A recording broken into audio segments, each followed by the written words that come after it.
Good morning, folks. This is Deb Delapiana. It is Saturday. It is the 4th of February. And this is your short take. So we're going to talk a little bit this morning about Ron DeSantis because the prevailing propaganda out there among some people is that he can return the GOP to some semblance of normalcy. You know what? Ron DeSantis, for all intents and purposes, is Donald Trump on steroids. He's younger. He seemed to have captivated the Floridians, much in the same way that Hitler captured the German people. A population that was considered to be highly educated and intelligent. They totally fell for Hitler.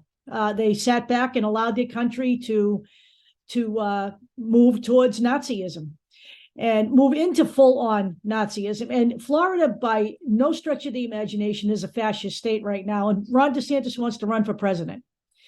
Whether he will or not is another story. But the fact of the matter is he's a threat. Okay, he's a threat to everything this country stands for. So let's talk a little bit about it. It started before the midterms when he rejected his GOP legislature's redistricting plan and browbeat them into letting him do it by himself, which he did, which they then rubber stamped. When it was challenged in court, his Supreme Court, which he stacked with right-wing zealots, upheld it. And so it goes. Florida is now a totally red state. I'm not saying that's the only reason, but it's a big part of the reason. Now he's attacking public education. He has been for some time now. This is Black History Month here in America, and we're celebrating that by taking a look at the new course put out by the College Board, which is a nonprofit group that oversees and administers the SATs and the courses that are taught in schools. And in celebration of Black History Month, it has watered down its Black history class so that it fits the mold of what Ron DeSantis wants. So he wrote them a letter in January, and he complained about everything that was in there. And he said he was going to prohibit high school students from taking it. Now, in this country, colleges rely less and less on SAT scores to administer students, to admit students to college, and more on what the course material is. So in order to satisfy the right wing, the AP board has, the AP classes have been watered down by the College Board. And it has completely caved to Ron DeSantis's whims. It has removed from the curriculum discussions on racial justice and equality, including discussions of Black Lives Matter.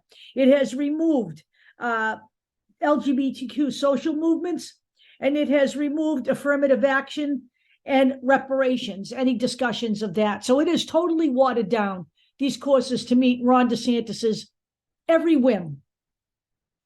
Now in the state of Florida, let's move on from there. Let's talk about girls in high school. Pretty soon, girls in high school could very well be required to have to give their menstrual histories in order to play college sports. Now, what do you suppose that's all about? Because I frankly went to Catholic schools, and I never had to do that shit. I don't know anybody who went to school when I was a kid in public school that had to do that shit.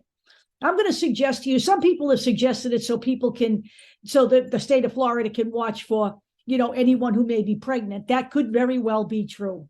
It wouldn't surprise me with the war on women going on in this country, and especially in the state of Florida, where they have totally oppressive anti-abortion laws. But the fact of the matter is, I truly believe it's more along the lines of gender. I think they're keeping an eye on anyone who may not have been born the gender that they are claiming. I think it's further demonization of trans people, keeping trans youth out of sports, denying them gender-affirming health care. You know what, folks? We are in desperate straits in this country all the way around.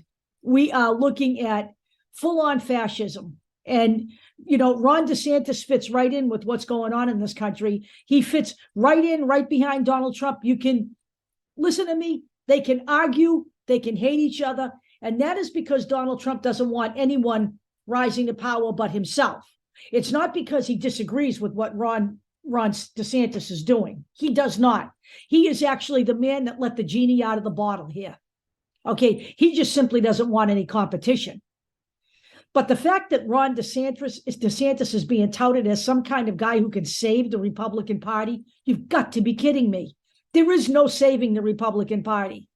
The Republican Party, the GOP Congress can be called the House of Horrors right now. They have completely abandoned any kind of concerns they had about the economy, because right now the economy is not doing so bad, or anything else that may have been a legitimate coffee table, kitchen table discussion point for the American people. That's all gone. What they are now doing is spending their time in the House with oversight committees, trying to get out of Merrick Garland just exactly where the investigations are on Donald Trump. And actually, Merrick Garland is right to tell him to go pound sand, and he did. So now Jim Jordan has subpoenaed Merrick Garland. You know what? This isn't about legislating in the public interest. None of this. This is about creating authoritarian rule. And that's exactly what fascism is all about. It's about authoritarian rule. And this is where we're going here. Think about this. You've got a child, a daughter who's going to school and wants to play sports and has to provide their menstrual history. What is that all about? That is a total invasion of people's medical privacy. That is unacceptable. Yet we will have Floridians who will just fall in line with that because, oh, Ron DeSantis cares about kids. No, he doesn't care about kids on any level. What he cares about is being a dictator. And that's exactly what it is. I hear people say to me all the time, why is the GOP so mean-spirited? They're not mean-spirited. They're goddamn fascists. We don't need to analyze what this is all about. We don't need to spend hours trying to figure out why they're doing what they're doing. We need to understand what they're doing, how they're doing it, and vote against them. We need to get them out of office. The notion that the government can charge all these people with crimes and remove them is childish at best. It requires investigations. And in this country, the wheels of justice move slowly. Okay? And I'm not saying that's not for a reason, because anyone who's being accused has a right to defend themselves. And the GOP, Donald Trump in particular, has used delay tactics on all of his investigations. But they proceed and they move on. And that's what they're doing. And it's unfortunate that it's taking this long, but this is the way the wheels of justice turn in America. Whether you like it or not, this is the way they turn, okay? I can't explain to you how wasteful it is for people to sit on Twitter and say, if you think Ron DeSantis should be removed from office, retweet this. That is utter bullshit. It is going nowhere. He is not going to be returned to office. You've already removed from office. You have already voted him back in. You are stuck with him. You are stuck with him until he runs for president. And he will continue to turn Florida into a fascist state. And he will continue to wield authoritarian power. That's what he does. We don't need to understand the psyche behind it, okay? You know what? You didn't need to understand Hitler to understand what he was doing. You didn't need to get into his brain. You didn't need to say that, oh, well, he was an art student and he was rejected and that's what led him to that. That's a bunch of crap, okay? This is about people who want to wield authoritarian rule in this country, period. End of story. And people thought this could never happen in Germany, and it did. People thought it wasn't going to happen in Italy. They just elected their first fascist since Mussolini. People didn't think Viktor Orban would dismantle democracy in Turkey, although, you know, they weren't as stable as we are. But you know what? When 52% of registered Democrats vote in the midterms, in spite of everything they're looking at, I say that's not quite stable enough. Wake up, people. We don't need to understand why they're doing it. We just need to know they are doing it, and we need to take action now. It starts now. The 2024 march to taking back the House and expanding the Senate needs to start now. I'll talk to you all later.